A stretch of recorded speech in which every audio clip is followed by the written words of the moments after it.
Hey guys, today I'm going to talk about something that is really important to me and has really changed my life, and that is Jenkum. There's a new way for your kids to get high.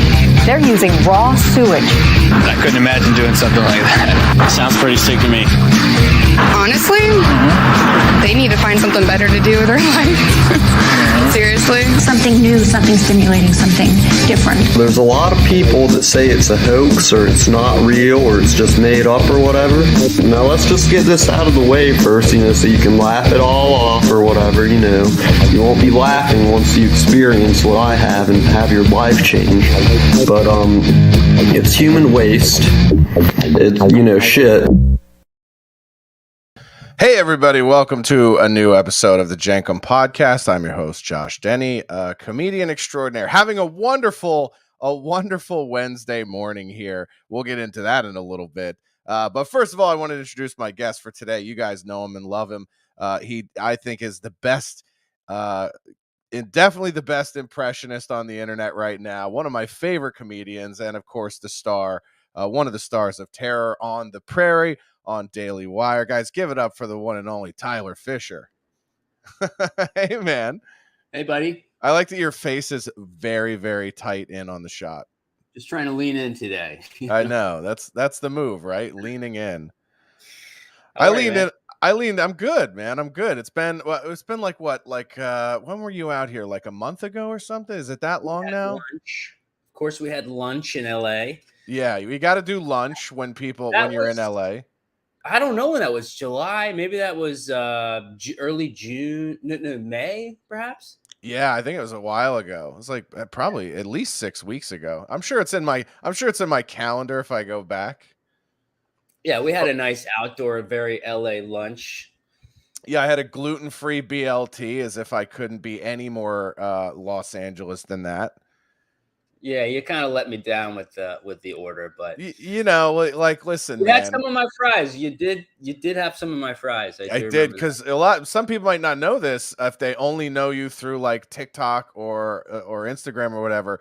But you're a gentleman who's on the smaller side of stature, whereas I look like an animal that you would cut open and live in to survive on a frozen planet in the future. And so you were like, I'm full. And I was like, I'm not. Yeah, I mean, I eat a lot. I have to eat a meal every 2 hours because my stomach is small, but it fills up really quick. So yeah. And that's the thing. I imagine you probably have this thing that I don't have called metabolism. And so what you eat, you actually digest and process. And versus me, I just carry it around like a bear. You're one of those men that maybe you're adding to the conspiracy that men could have babies. Oh yeah. You just hold that weight so often. They go, maybe he's carrying something. Yeah, it does look like I am expecting, because I have this unfortunate thing where all of my fucking weight goes right to my stomach. And so I have no ass and I have skinny arms and legs. I literally look like the pregnant man emoji. But you have the beard. I'm telling you, it's what a life hack for men. And if you can't grow a beard, I'm sorry, but the beard bypasses any flaw on your body or weight or flab or missing limbs. If the beard is what attracts the ladies. Yeah, it is a good and necessary part of displaying masculinity these days, right? I feel bad for guys who can't grow them. It's a biological. So when women are ovulating, or some men, the wider your jaw, the more attracted the woman is to you. When they're ovulating, when they're not, they're back to being attracted to a slim face. So I was gonna say, is that like a medical thing? Is that a proven? Yeah. Well, is there a science to that, Dr. Fauci? Well, Jordan Peterson says it's true. So it's damn true. You better believe it, Josh. Oh, man. It's like, whew, man. Boy, pussies. It's like I gotta ask. when you saw that whole thing he did with the Daily Wire, it almost looked like a manifesto sort of thing. What were your thoughts on that? Because I as a guy who does a lot of great impressions, I have to imagine you're like, oh, this will be really easy to play around with and spoof. So when they announced that he'll be doing some Well, program? it was really his video talking about his tweet that got flagged and got him kicked off Twitter. The one where he's just like, "It's a rotting cesspool," you see, and Oh. I can't do it, but Yeah. What I love is when he gets mad and he's like, "The bastards over there." He sounds like a Scottish grandfather. Twitter's a cesspool of absolute cunts.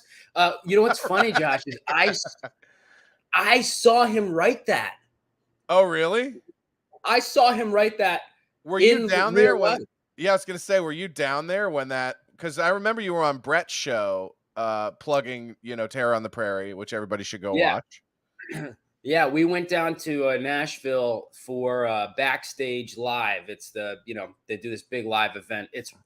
By the way, it's wild. It's like a rock concert for people that want to watch, intellectual. It's kind of like people that would go to watch Jordan Peterson's live shows, but somebody leaked to me that Jordan Peterson would be added to the Daily Wire. So I made it my mission to hunt him down so that I could meet him.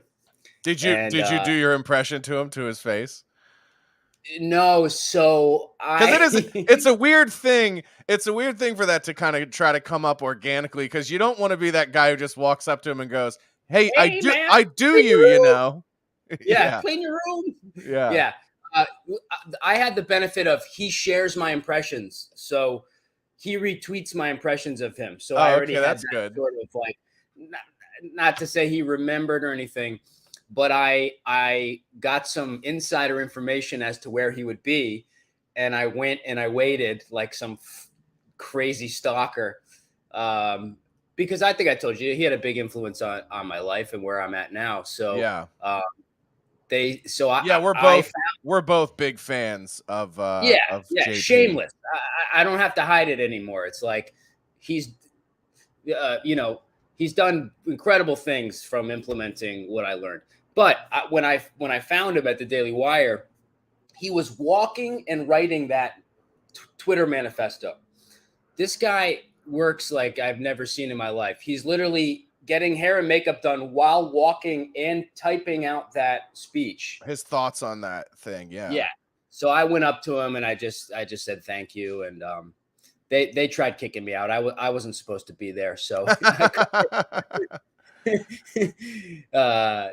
came up to me. They said, "You can't meet him," and I said, "Oh, you better believe it. You better fucking believe I'm going to meet him." That's great. Yeah, the thing. Cool. The one that really got me with him was that famous interview he did on the BBC where he's like, it's been quite uncomfortable. He's like, "You've certainly been willing to offend me. It's been quite uncomfortable." Yeah. That's one Kathy of my Newman. Yeah, he just and I loved.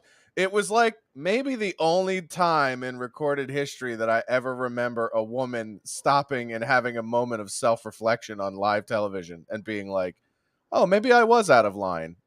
You know what I mean? Like it was certainly something you don't ever see from the media whatsoever. It is an absolute masterclass. I watch that once a month in its entirety. It is an absolute masterclass in not letting somebody manipulate your words. Yeah. And staying calm. It's worth, if you haven't seen it, go watch, just type in Kathy Newman, Jordan Peterson. I'm somebody who lets people kind of manipulate me, and then I go, okay, maybe I'm a fucking idiot. But he just stays on course. Nope, I didn't say that. Sorry, I didn't say that. It's not what I said. And it's fucking awesome. Yeah, I agree with you. I think very early on in my Twitter days or whatever, I think I was bad at taking the sort of the liberal bait where they would be like, so what you're saying is, and I would respond to that and go, no, I'm not. And it was just like, oh, you can't engage in that whatsoever, because by even sort of dignifying that kind of shit with a response, you're lending credibility to that argument or point that they're making. And it's like that, but you're defending something you never even said. And if there was anything I could change, like going back to when I was first, canceled in 2018, it would have been to not engage in that. So like to not respond to what you're saying is that white people have it as bad as black people. And I was like, no, what are you, stupid? That's not what I said. But you can't even get into that with them. No. And it's also a good example of you can only do that in person, because he did it. It did take 30 minutes. And then she became actually speechless. It's one of the most amazing things I've ever seen. Yeah. She was attacking him from every side and then actually became speechless. And he gave her a few seconds and then goes, gotcha. He kind of broke the tension. But that's one of, I think, Jordan's solid points is Twitter is not, it's no place for a conversation. Obviously, we know that. Yeah. But yeah, I think I've been taking the bait too much. I have to stop. But during the Roe v. Wade thing, and I don't have a firm opinion on abortion. It's like, I think it should be a year-long nuanced conversation. But I just said, like, what if everyone started wearing condoms? And then a comedian tweeted out, even if they're being raped. And it was one of those examples like, I would say, especially if you're being raped, you should probably you don't know this guy at all. You better make him wear a condom. I know. And I was like, you don't know where he's been. Put it this way, if I were going to rape some stranger, I'd be like, I don't know this bitch. I better fucking wrap it up. Right. But it was one of those. Not that I ever would or could, because obviously I believe raping requires core strength, and everyone knows that's not my speciality. Yeah. I'd have to. I'm nimble enough though. I can kind of dodge. Yeah. You probably could be in and out like a cat burglar, and she wouldn't even. She'd go, "What the fuck was that? I don't even." Honey, did you see something? Yeah, I feel like whiskers brush against my thigh, maybe. But me taking the bait, I said, "Oh no, I'm not talking about rape. No, I didn't learn a lot.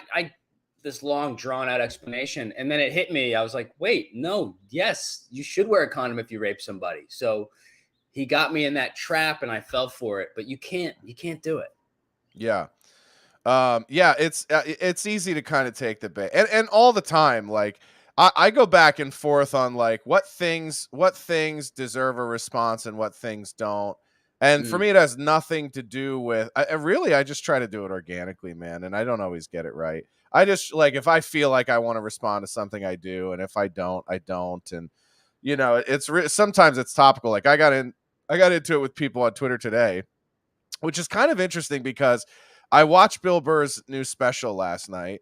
And like the first 5 minutes of it is basically saying anybody who's anti-vax is like a retarded redneck. And it's a real ballsy stance to take. I mean, it just feels like you're pandering immensely to the pro-vaccine crowd.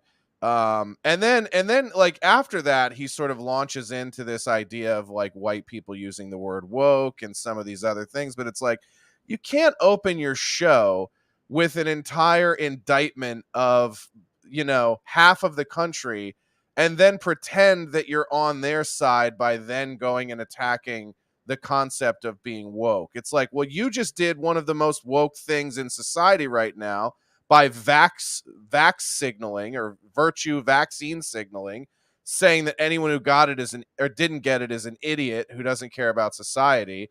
So it's literally like putting a disclaimer in the front of your material that says, just so you know, I'm like one of the good ones. And then it sort of was like, man, I felt like it voided everything he did for the rest of the special.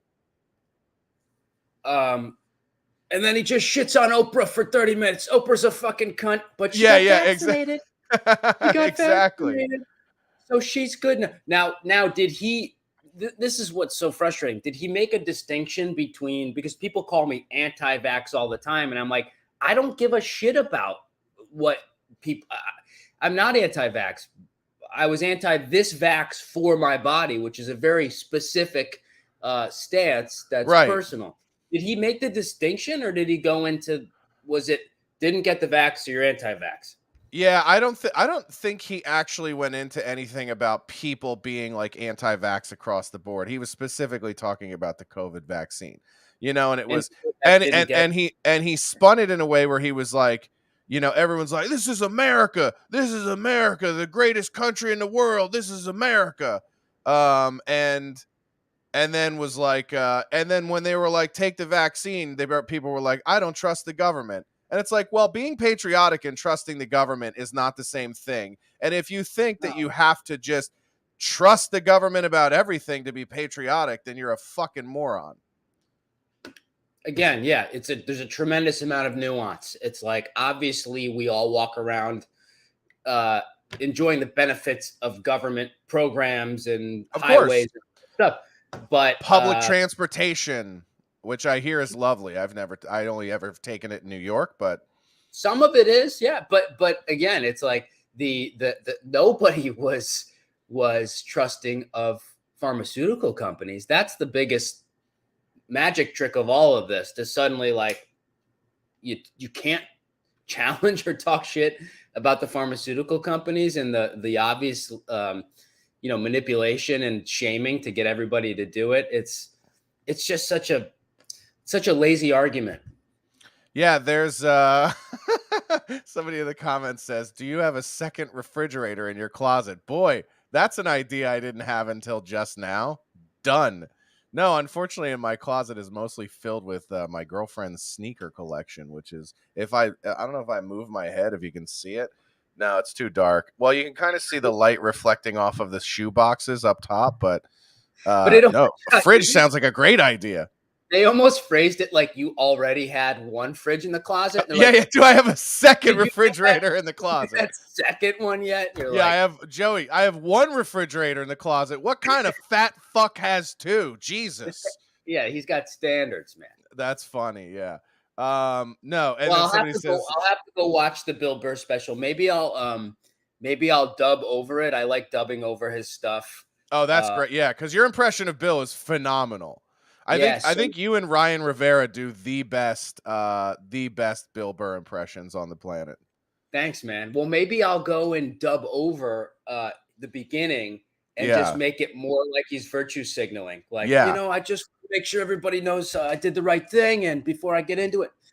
Yeah, he did the thing that really kind of, there's a handful of things that kind of made me start looking at Bill Burr a little cross, the Anthony Cumia stuff, which, fans of mine or Anthony's or Gavin's probably know about.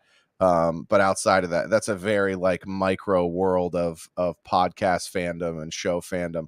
But what I was going to say is that was one of the things that kind of like rubbed me wrong about Burr. But the one that really got me was I watched his Friends Who Kill special, and in the beginning of it, like he brings up the Kyle Rittenhouse thing and then just calls him racist. He's just like, that fucking racist Kyle Rittenhouse, and it's like, he killed two white guys in self-defense. Like, again, that also just felt like left-wing pandering. Do you know what I mean? To like try to shoehorn in this idea that Kyle Rittenhouse is somehow racist. Yeah, and again, like, to punch down at a kid. First of all, a kid does not have enough awareness or well-being to even know what racism is. My uncle, when I was a kid, would tell racist jokes, and I would repeat them because it got me attention from my uncle. That didn't mean I was racist. Funny. Yeah, it was like, oh, this is what my family loves me if I tell these jokes. But did that mean I was racist? No, my best friend was black. So right, to do that, to a kid is lazy, first of all. But what special was that? Was that when he had friends and he had? No, it's the Friends Who Kill special, which was like it was him presenting a bunch of other comedians. So if you saw the Netflix is a joke, he was like hosting it. And it was like a bunch of, you know how these fucking things work. They call it Bill Burr's Friends Who Kill, and he's like yelling back to the chick, like, what's your name again? They're not his fucking friends. Nobody killed. Yeah. Please welcome Kathy, Katrina. What the fuck? Yeah. It was like the only people on there that were like actual friends that have gone on the road and worked with Bill a lot were Ian Edwards and the other guy, I can't remember his name. Fuck, why am I drawing a blank on that? Jesus Christ, it's so depressing that I can't remember his name because he's actually a good comic. I don't think his set on that thing was good. Well, you probably don't remember his name because he probably should have had his own special, not globbed onto those pandering little showcase. I would never watch those. I won't watch them.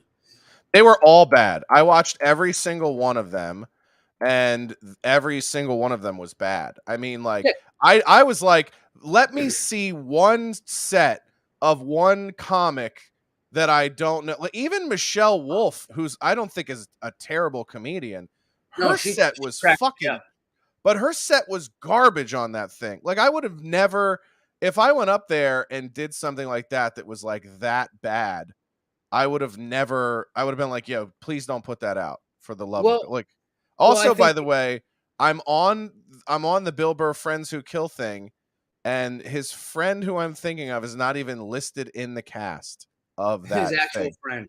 Yeah, the one who's actually his friend. And I can't even fucking find it. Yeah, but he was in it. If anybody in the chat knows who that is.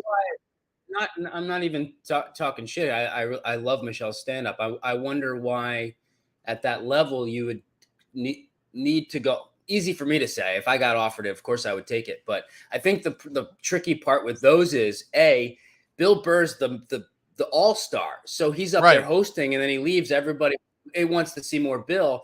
And then they only do one show. So you don't get to do it over. I mean, I just did my special, and if I put up one of the shows, you might say the same thing. Go, why the hell did he put that up? You got to do a couple shows. Yeah. And then you have no control over the editing, no say over any of it. And I don't watch Netflix at all. I stopped watching it probably 3 years ago because I don't want to give these people money or views or any of that stuff when they're ruining comedy by putting up shit like Nanette and actually destroying the path of comedy. Yeah, it's really, do you think it really destroys it? Like, do you think by it having that, do you think it's sort of like by them having that kind of stuff up there and calling it comedy that I know it muddies the water, but do you think it really hurts it? It muddies it, right? I think the upside is if you're funny and you can produce your own special and just put it on YouTube, you're gonna clean up. If you look at Mark Norman, he's got 11 million views on his YouTube special. That nobody would pick it up. Sam Morril, Joe List. So you don't lose if you're still funny and can just get a team together and film it.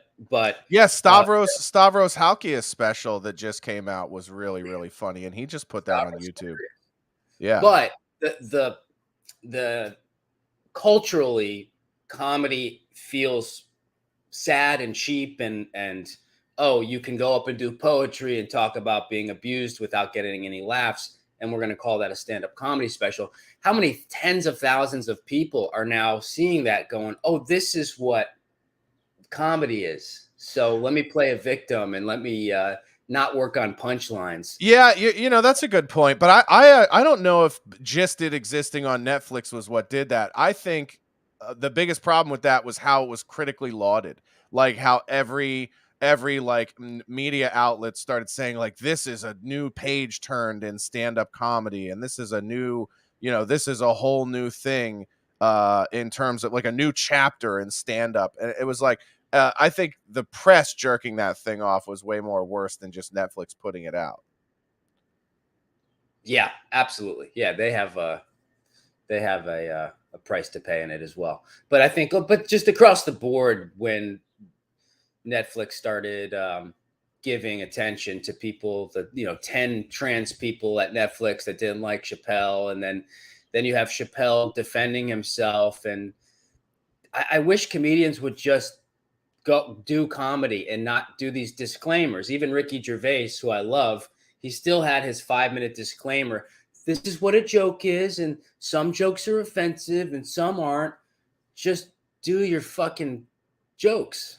Do you feel like that shift, and we talked a lot about this when we had lunch and met, but do you feel like that shift has changed the way you write or you perform stand up? Like, do you feel like you feel yourself being pushed the other direction because of it?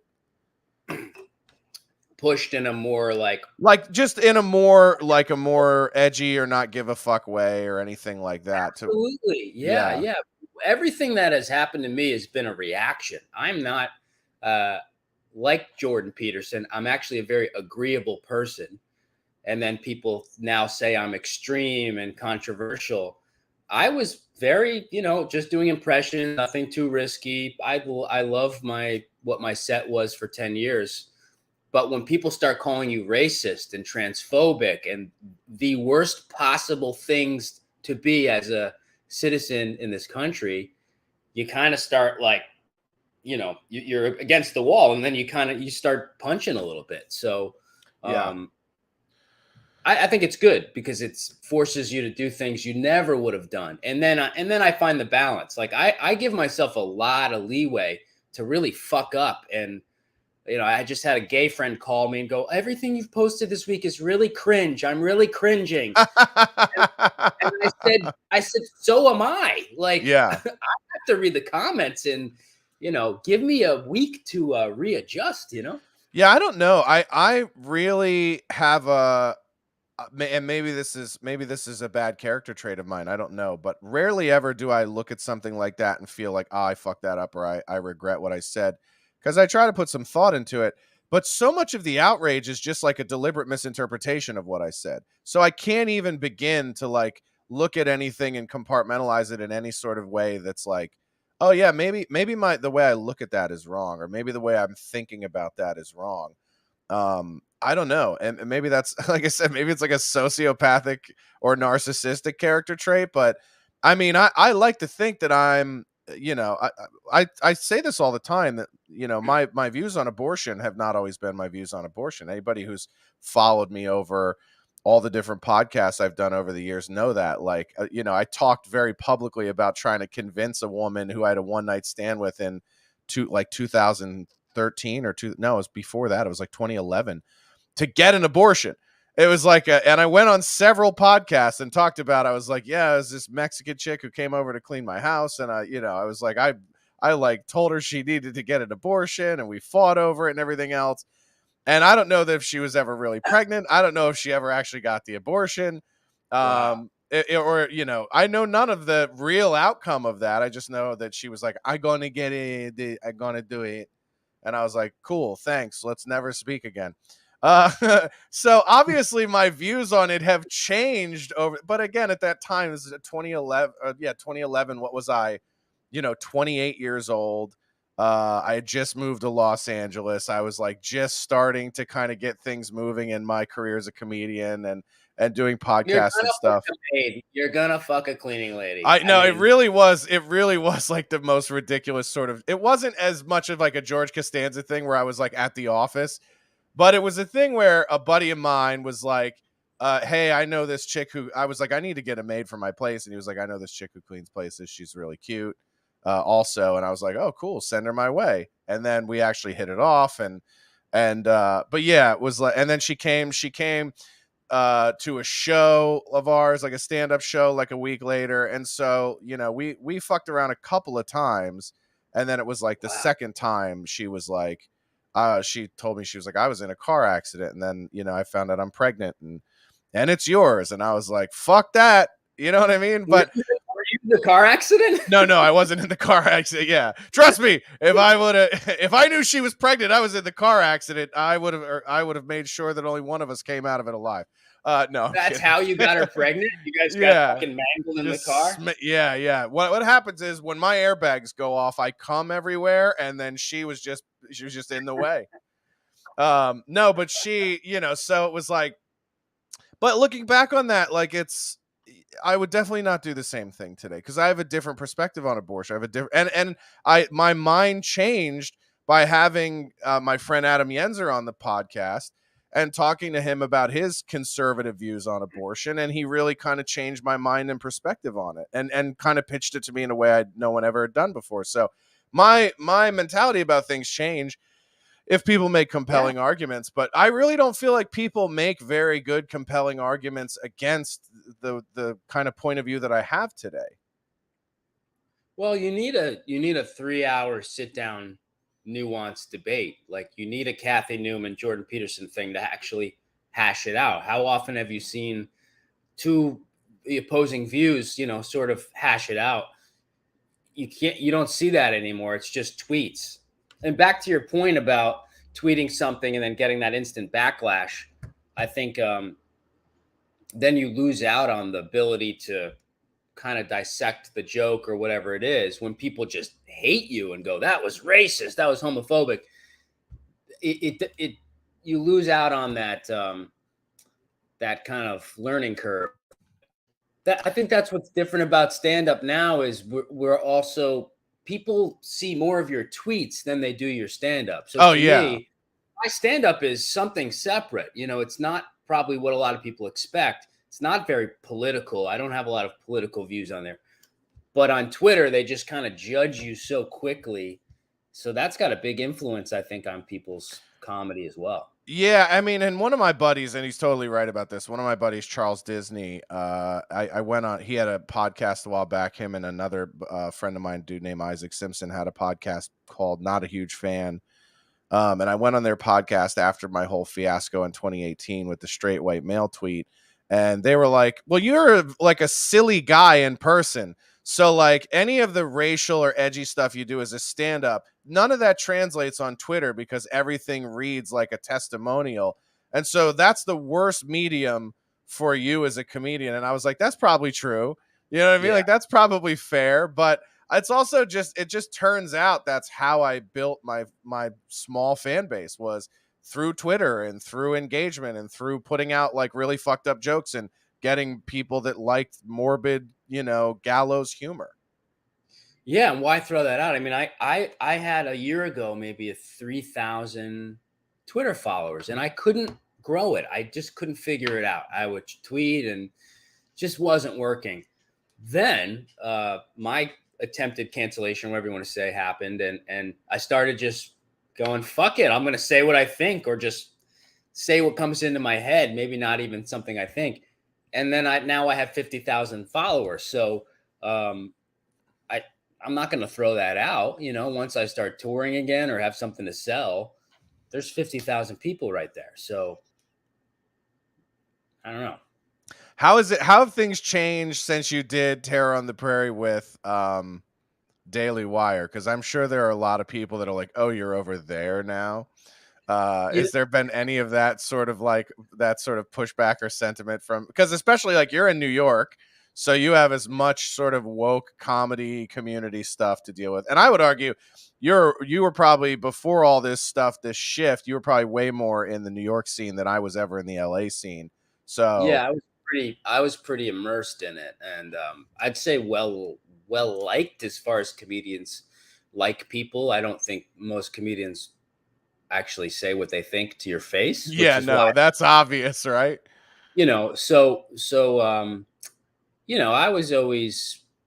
I'm always pleasant to people. I don't shit talk. I don't gossip about comedians. If I see a new comedian not doing great, I still don't talk shit, because I go, who knows who they can be in 2 years? I know. God, I remember Jared Freed. I started with doing open mics. He would get bullied, and because he was kind of this jock guy who didn't fit in with the kind of more nerdy people. Yeah. I just remember always going, hey, good job, man. And now the guy is huge. So I was always pleasant. But now, I remember when I first started, I was in the Midwest in Minnesota, and I had a job where I would travel from Minneapolis to Chicago all the time, and I would go to Chicago and do open mics when I first started out. And one of the guys that was at the open mics all the time when I started was Kyle Kinane, and Kyle would always be mega drunk at these open mics, and so he would go up and kind of slur and fuck around, and was like, and I always had the impression for the first year I did comedy in Chicago, I was like, that guy's not very good. And then it was like a couple years later, he had moved to LA and his first Comedy Central thing came out. I go, this fucking guy's brilliant. You know what I mean? Where it was just, so it was like, yeah, I was definitely guilty of that too at times early in my career of like, you don't fucking know. You don't know how good somebody's going to get, how quick they're going to get good or any of that. So it's kind of stupid to one of my friends, a guy named Deepak Sethi, who's a writer and a stand-up, and I don't even know where the fuck he is now, but he wrote on Family Guy and Brickleberry, and we used to do shows together. He said to me, like, no one's ever going to work with you because you both hate the same shit.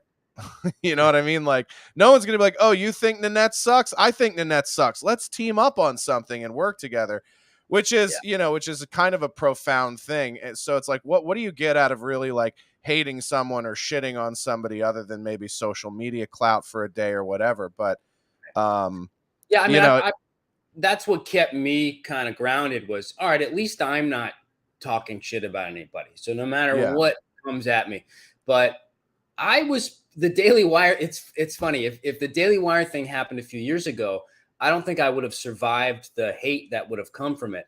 But I was super primed because I didn't get the vaccine. I was called all the things, extremist, piece of shit, racist, was not allowed in comedy clubs, which was, a consequence of standing up to my beliefs. I'm doing stand up at at the Lincoln Memorial. Tyler Fischer, the Novak Djokovic of stand up comedy. Yeah, I'm doing stand up at these rallies. Tyler, what do you think? What do you think about not being able to get into the Comedy Hall of Fame as a consequence of your choice?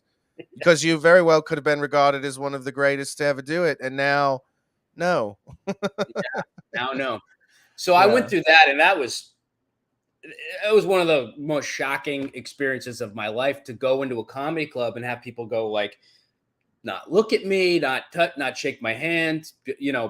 Hey man, that guy just said he thinks you're in QAnon. Is that true? I mean, the rumors are out of control. Yeah. But at the same time, I wasn't allowed there, and I was not wanted in Hollywood. So I would take an offer to do comedy on Fox News, or so it was like this self-fulfilling prophecy. But I'm going, they're the only ones that want me on their shows, and they're letting me say what I want. Of course I'm going to do it. So it got out of hand, and then I sued a manager for not working with me because I'm white, and then it was like all that stuff doubled down.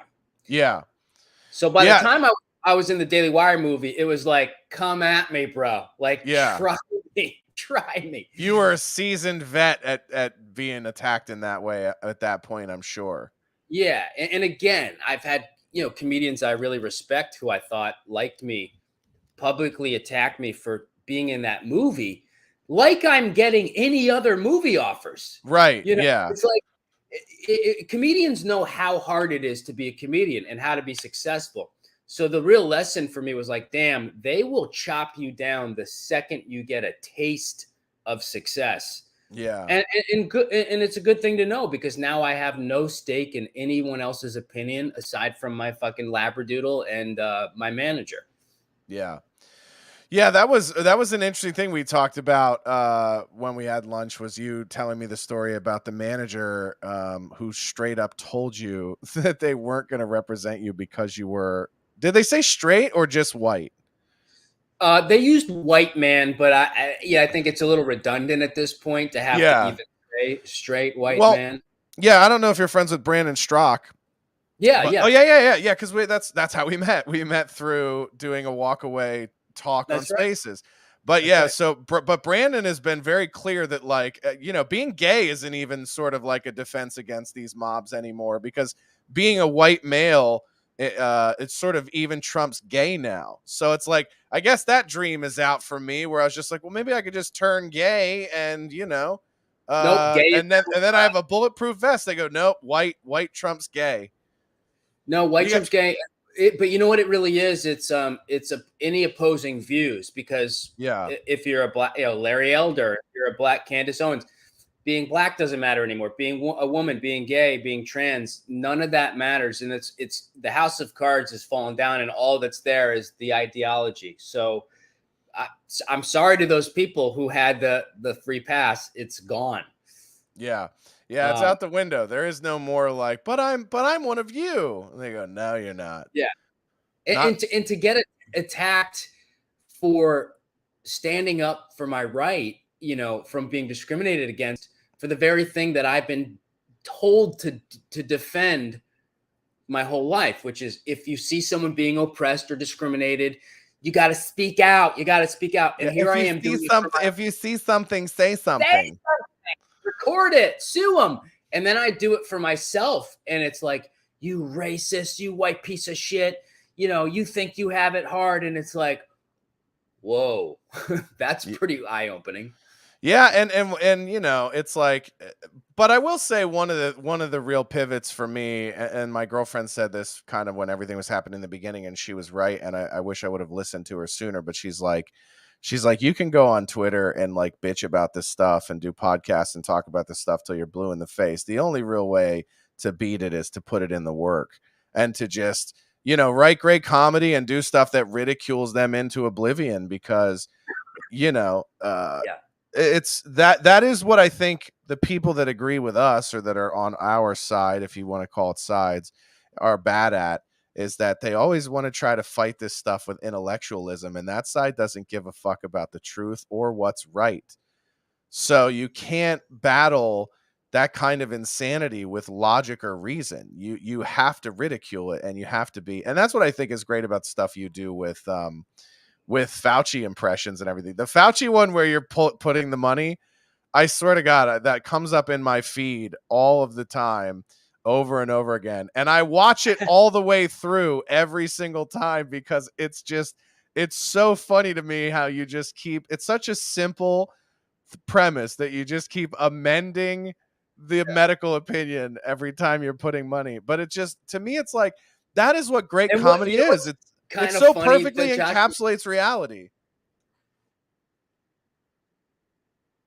Are you there? Yeah. Oh, okay. Yeah. And I have to like take a year to even digest what has happened. And I think a lot of people, yourself included, to just, how did this get out of control? But it all started with really me making fun of Fauci and doing an impression of Fauci. And I do impressions of everybody. So it's like, but suddenly people said, no, you can't do an impression of him. And that was the first moment I was like, wait a minute, no one's ever said you can't do an impression of somebody. And then my videos would get taken down. That was kind of my aha moment. Like, oh, wait a minute, something's deeper. This has become a religious cult almost. And so, but the cool thing is, all that money I was stuffing into my jacket, I made all that money from making fun of Fauci. So like, that's pretty great. That's a nice little that's a nice little behind the scenes, right? That's a good way to look at it. Oh, I think you froze up. Can you hear me? Yeah. Is my connection bad on your side? You would have got that fucking Brooklyn internet, that Long Island internet connection. Is that your connection or mine? No, mine's good over here.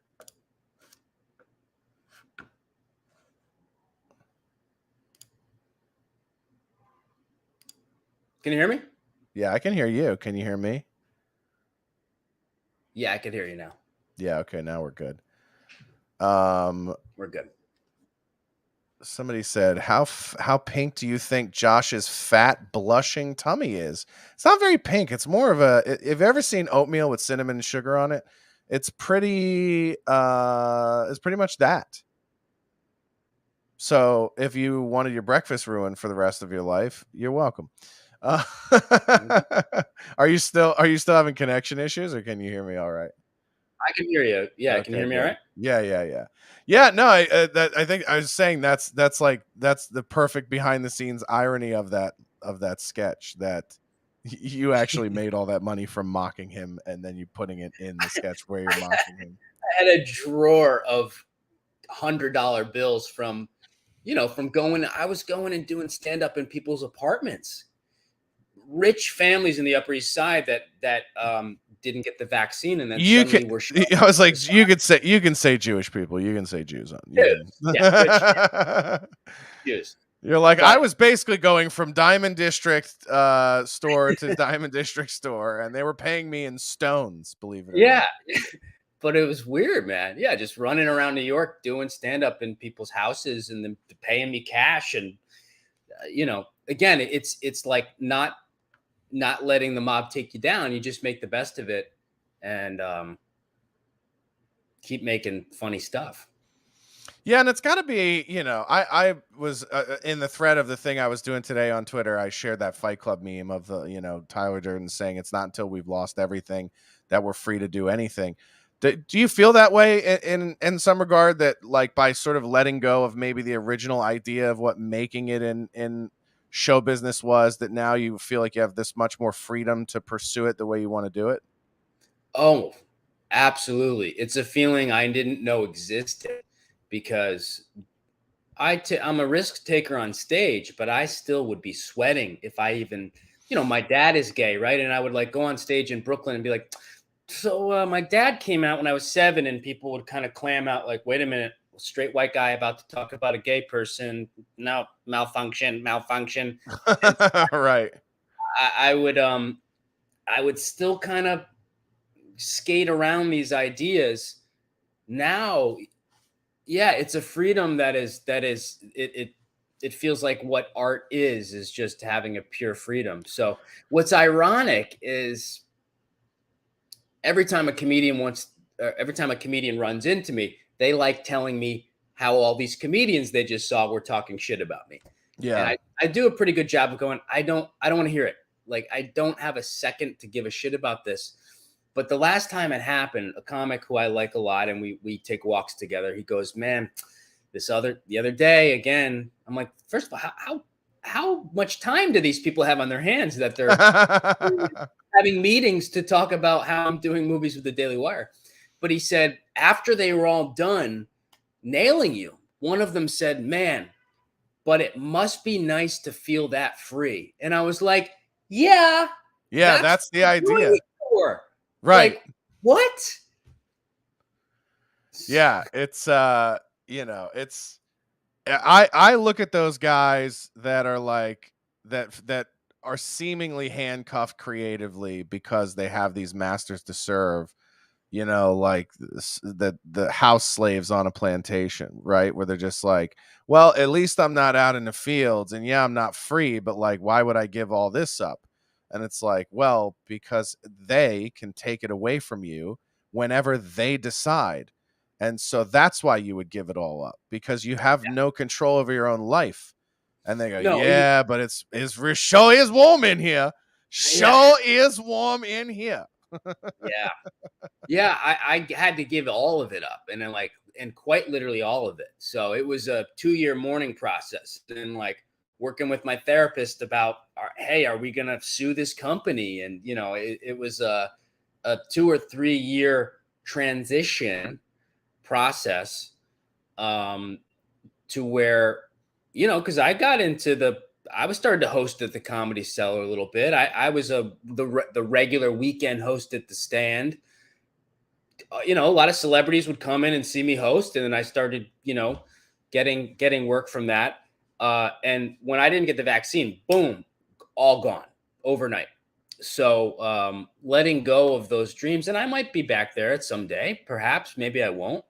But it's like, oh shit, I need to book my own rooms. And you and I talked about doing these shows with 100 people, 50 people that we love more than anything. Oh yeah, because it's intimate and it's a conversation. So, okay, I lost those gigs where I'd get paid $100 a pop.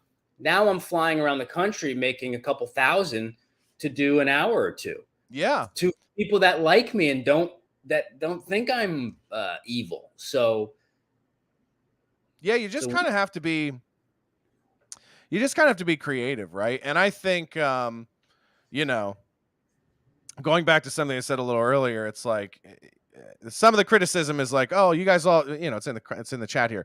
You guys just get on these podcasts and bitch about cancel culture all the time. It's like, no, one of the things I like about you, and that I think we kind of bonded over, is that we're both, I think, at the stage of dealing with this part of our culture and our lives, where we're like, all right, the table is set, right? Like, who is going to win in the industry and who's going to have to figure out their way outside of the industry is now decided.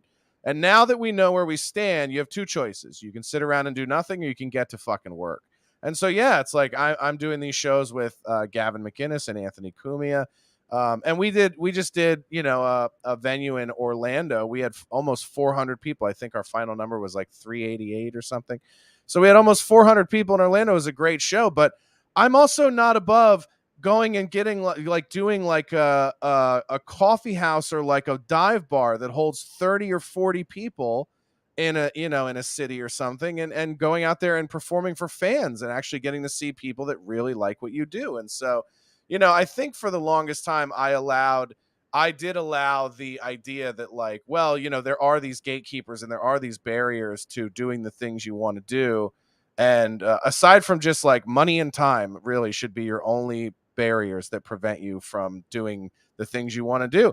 And it's like, you got to find ways to make time, and then you got to accumulate the money to go make the stuff that you want to do, produce your own stand-up special and do your own tours and that type of thing. So, well, first of all, fuck that person that said that, because after this, I'm going to be sitting down editing my own stand-up comedy special that I funded, produced, wrote, directed, went and built the set for, and am hand editing it with my hands. So that person can suck a dick. And also, like, go just complain on podcasts and then have 400 people show up and watch you do stand-up. That's not how it works. You actually have to produce content. So I'd ask that person what they're doing with their lives. I'd love to know. Oh, no. You can't ask them that. There's nothing. They'll never, first of all, they'll never even admit to who they are. They're all anonymous people. They all hide behind fake accounts. Right. And of course there's no, and then this is the one I love. This is the one I love. They go, I'm not trying to be a famous comedian, right? I'm not pretending to be something I'm not trying. And it's like, well, yeah, but that in of itself kind of makes you a bit of a fucking pussy, because anybody can never lose at anything if they never take any risks or never try. It literally, you know what these people are? These are the people that like walk through a casino and stand over a roulette table or a fucking craps table while we're all having a great time. And they're like, ugh, I would never even risk my fucking money for that. Look at these idiots. Yeah. Like standing here and enjoying each other's company and playing a game. I'll just keep my fucking money, thank you. That's who these people are. They're not. There's no thrill seeking to their DNA whatsoever. They're the people who are like, yeah, well, you don't want to be a starving artist, bro. You gotta fucking be, you gotta like go to college and get a job and be an adult, and it's fucking serious, right? I've had people be like, I own a home. Like, oh, so you had a Food Network show for 3 seasons? I own a home. Who's really winning? And I go, me, because that sounds fucking terrible to me. You just own property? Yeah. What a life achievement. You know who else owns property? Everybody who lived here 200 years ago and all of their families. Yeah, exactly. No, it's easy to do that. And it's like, not only am I, continuing to create and now doing it on my own, but I'm doing it in a city where all of these creative people, when they see me on the street, literally like won't look at me, So try doing that just for a week. Yeah, it's pretty wild. It's pretty wild. And it's, but not, listen, man, nothing worth doing or nothing that brings you joy should be easy. Like if this is, if this is sort of an exceptional way to spend your life, it shouldn't be easy. It shouldn't be like you just open the door and you go, I'm a comedian, and then everyone fucking loves you and everyone showers you with affection and adoration. And if it were like that, everyone would do it and there would be nothing cool about it. Yeah, there's certainly nothing easy about it. And my first 10 years was not easy. It was brutal. But in today's age, we can't overlook that the new hurdles are like, because of your skin color and gender, we're not even going to allow you to compete, or we're going to do as much as we can to make sure you can't compete, or you're evil and racist because of your jokes. This we're in a new territory that is, it's going to take a lot of people out, because I think it does take someone like you and I to maybe have a little bit of that, like one piece is missing, enough is missing to continue through that sludge. Yeah, right. Yeah, it's just this. It's like it is like a part of our brain, the part of your brain that's supposed to be like, enough punishment, and you're just like, no, I'll take more punishment. I mean, I was walking down the street with a friend the other day, and a woman who cast me in one of the biggest things I've ever done in my career, a pretty big thing. I saw her eating lunch and I said, "Hey, how are you?" And she goes, "Ugh." And my friend goes, "What did you do to that woman?" I said, I'm white and now that's not okay. And I'm suing a manager who she probably knows. And so it's fucking weird, man. I don't know what to think of it. I want to ask you this before we get into the bonus show. Like, what do you think of, have you had a lot of pushback? Because this is the other thing too, is like, I've even had pushback from people that agree with me about suing companies, because there is sort of this like Republican or libertarian mindset of like, well, companies are allowed to do whatever they want. So why do you think you can sue a company? So I sued two. I sued one in 2013 for whistleblower retaliation. I think I told you this when we had lunch. For firing me when I would point it out that they were breaking the law about giving benefits to gay people. And I also would have fallen in that category as a massive homosexual myself. No, I'm kidding. As somebody who was in a domestic partnership at the time. But and then in 2019, when I was fired, and the reason was literally like, somebody remembered you from Twitter a year ago and now you're fired. And it was like, oh, this has nothing to do with workplace conduct at all. And they go, nope, it's just, we just saw who you were on the internet once, and then that's all that, that's all that matters. And so obviously I filed lawsuits. I settled the first one, and then the second one we lost in summary judgment. But there are a lot of people who are like, oh, dude, you're suing? Like, that's, you should, as a libertarian, you should like, believe that companies have the right to do whatever they want. And so I don't know. Have you gotten any pushback from like people on your side about getting litigious with this company over what happened? I don't. Yeah, and again, I don't even claim anyone's on my side or not, because I did a joke about woke Jesus and lost 1,000 followers. We talked about that too. The fact that the pearl clutching right is still just as bad sometimes as the crazy left. It could be easy to go, all right, you found your people. People say that, oh, you found your people. I'm like, no, I'm not.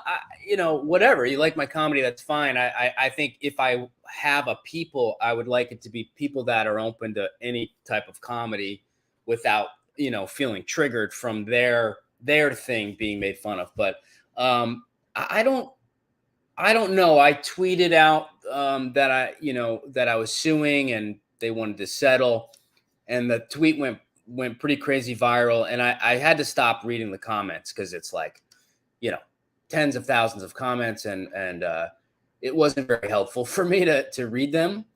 I'd say all of those people likely are suffering and aren't able to stand up for themselves. And I think this is a projection. Oh, here's this guy standing up for himself. Fuck you. Yeah. Because what would that feel like to them if they did it? Maybe their life would be better. And anytime I stand up to myself, my life is better. I just got out of a toxic relationship. Because I was allowing myself to be abused, and I said no, and I broke it off. It was painful, and now my life is better. And so, yeah, there really is something to doing that. It is sort of like a standing up to bully mentality, right? Like, and I tell people this all the time. Like, as a kid, I got into a ton of fights, and I didn't win a lot, but I also realized that like. Because I was not a big kid. I was a scrawny fucking kid. I wish I could pull up. I gotta upload these on Instagram because I think it'd be funny for people. Use my current image. Yeah, basically, if you give me a bowl cut and then put my head on your body, that was me at 11 years old, and no beard, obviously. And I would get the shit kicked out of me. But I also got to a point where I was like, well, you're gonna get in this life with how you look and who you are. You're going to get your ass kicked. You can either get respected by doing it on your terms, or you can have it happen to you every day by letting it happen on other people's terms. And so it got to the point where if I was ever getting bullied or pushed around, I'd punch that motherfucker first, or do something dirty, or kick him in the balls, or hit some guy with a fucking chair over the head. Whatever I had to do as a kid to assert the fact that like I might get my ass kicked, but I'm not going to be bullied and pushed around. And I think having that mentality, and that's how my parents raised me. My parents were like, my dad was the kind of guy who was like, you come home and cry to me about getting your ass kicked, you're going to get it kicked again. And Wow. so I kind of grew up with that hard ass mindset of like, life is going to kick your ass and you better be prepared to fucking fight. And you can do it on your terms or you can do it on other people's terms. But getting out of fighting is not an option for you. No, I mean, if I didn't sue, I mean, this has happened for 10 years, losing jobs. Hey, sorry, white guys, not the time. People have been saying this out loud to me for 10 years. I've been stuffing it down. That shit's going to come out in an awful way, whether it be in 5 years when I have a family or, you know, someone I'm dating, or it's going to come out. So the ridiculous part is, again, what have we heard for the last 10 years? If anyone's, struggling or oppressed or whatever, stand up for them. If the tape came out where it was a black woman or a gay man or whatever, insert whatever, they said, yeah, we're not willing to work with black actors right now. The management company would be burned to the ground right now. That would be a month of they would have to board their windows up like a George Floyd riot. Right. So, these people reveal who they are pretty quickly when they say, oh yeah, no, we don't want you to have those same rights, even though they're covered by the law. So it's a weird thing to comprehend, to go, oh, they actually don't want your life protected. They would be perfectly fine seeing you crumble and die. So you got to stand up to that. Yeah, it's a great way to end the main show, my friend. Tyler Fischer, thank you for coming on. We'll jump into the bonus show here. People can come over and follow us on Rockfin. You can watch the full live streams on Rockfin, which includes the regular episode, the interview show, and then the fun part of the show, which is called Talking Shit. So we're about to go into the bonus show where I sit with Tyler and ask him a bunch of literal and figurative shitty questions. Check out Tyler's special. Do you have a date on the special yet, Tyler? It's probably going to be out in August, but it'll be on my website. It'll be on Patreon early and then on YouTube. So TylerFischer.com. Yeah, check it out. And then, of course, go see Terror on the Prairie, Daily Wire. Where you play, after all this, like, listen, guys, I'm not racist. I was a slave owner in the Civil War era. Ignore that. It's too good. I was like, they were like, a lot of people are like, when people want to troll you, they'll be like, hey, Denny, why aren't you in the Daily Wire slavery movie? And I go, there's no actual slavery in that movie. They'll call me when the prequel is being made and there actually are slaves. Then that's the one I want to do. No, a woman fucking, kills everybody and wins. It's a hero story about a woman protecting her family. Yeah.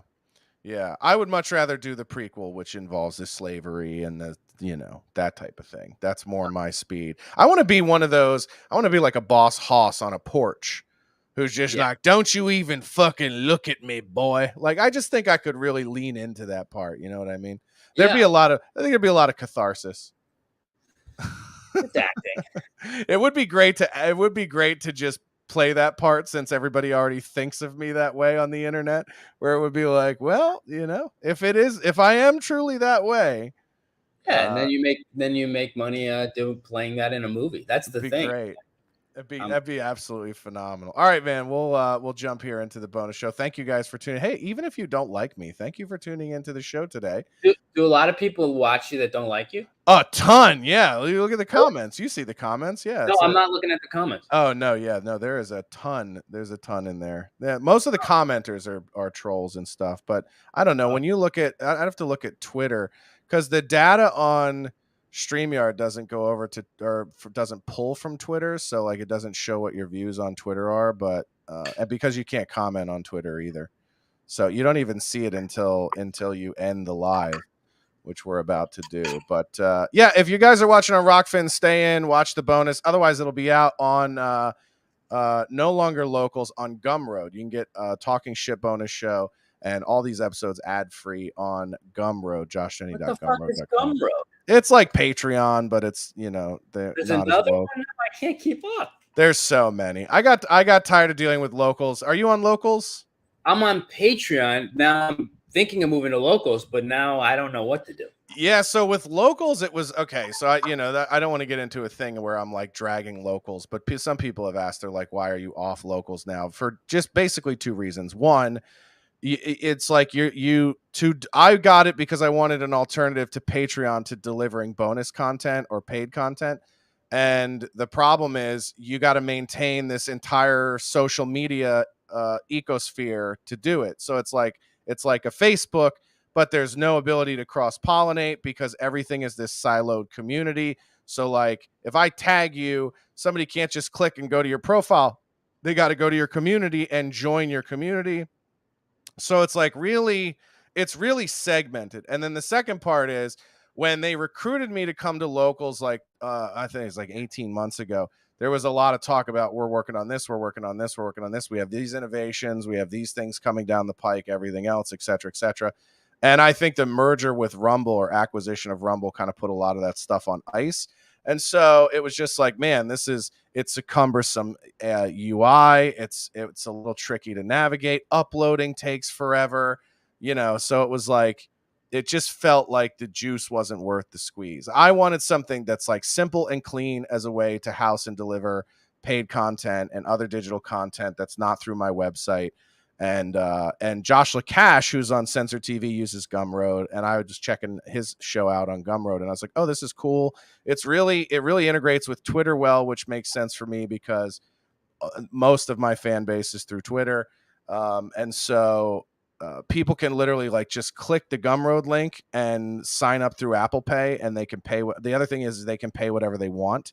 So they can, if they want to pay you $20 a month for your bonus content, they can pay you $1. You can set it however you want. Their uploading is incredible. Like their interface is super clean. So it just felt like a better product. Not like I'm doing a fucking ad to recruit you to Gumroad, but I just looking at all. Yeah. It becomes paralyzing when there's so many things. And now the divide where people, oh, you're on Patreon, they cancel people. I'm not joining that. I know that's my concern about. That was always my concern about. I mean, and I never built my Patreon. I think when I was on Patreon, I had like fucking 2 patrons. I never really built anything or put time or effort into it to any degree. But it was like shortly after I did it, that whole thing with Sargon of Akkad happened. And I was just like, holy shit, they can just keep your fucking money and like freeze your account and shut your shit off. And, like I have a buddy, Dick Masterson, who has a pretty big podcast. He has a couple big podcasts, The Biggest Problem in the Universe and The Dick Show. And they're over on Patreon. And he's like, dude, it's dicey because that's a lot of money. He makes like, I think he's pulling in like 25 grand a month or something, like maybe even more than that between the two shows on Patreon. And it's like, if they ever did something to get them canceled off Patreon, that money would just be locked up and they wouldn't have access to it. So, it's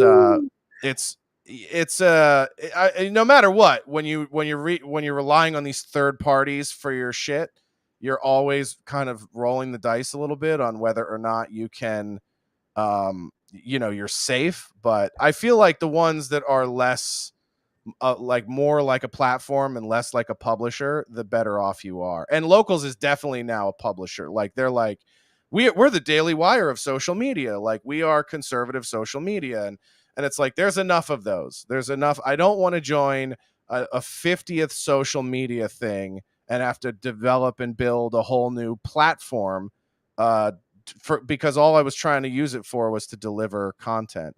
Right. It's like Twitter is my platform. Love it or hate it. That's where my fan base is. That's what I like to use. I think it's a good product. I think the politics of it suck. And I think the culture of Twitter sucks, but I love being somebody pissing in the wind in Twitter. I love being that probably works to your advantage though. That's the thing. As a comedian, it's like, yeah, it's great when people hate on you and stuff. I mean, yeah, you really need. That's the same. We talked about this about being in New York and LA. Everybody's like, you guys need to get out of New York and LA. And I go there, but there's also something to be like right in the middle of the hurricane.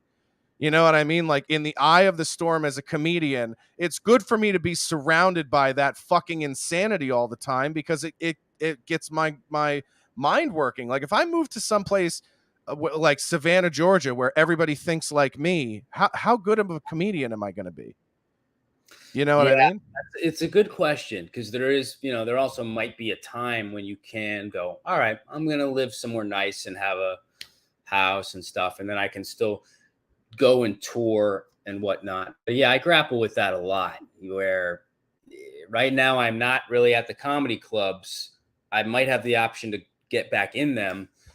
Do I want to be in that lion's nest or have I risen above it and I can just go put on my shows for the people that like me? I know George Carlin at one point said, why am I doing these shows for these people that hate me? I'm going to go and start doing shows for people that like me. And that's what he did for the rest of his career. He seemed to be okay. Yeah, that's a guy, it's funny too. I watched his documentary, and that's a guy who I never realized went through a period of his career where he was considered like a laughing stock, like in the early to mid 80s. Like I never knew, I was too young when that happened, but I never knew SCTV and Rick Moranis were doing sketches where they were mocking George Carlin. And I never knew that like Cheech and Chong were like, yeah, fuck that dinosaur. He doesn't, he's done. Crazy. I mean, it was like, so there were a lot of people who were like, oh yeah, fucking George Carlin is a hack and a never been and anything else. And then it's like, and he just put his head down and kept working at it and figuring it out. And then eventually, he entered into that, highest frequency of George that is now what he's remembered for. And he didn't do that until he was 51. I'm 38. So if you're telling me I have 14 more years or 13 more years to figure it out, I mean, I feel like that's a lot of time.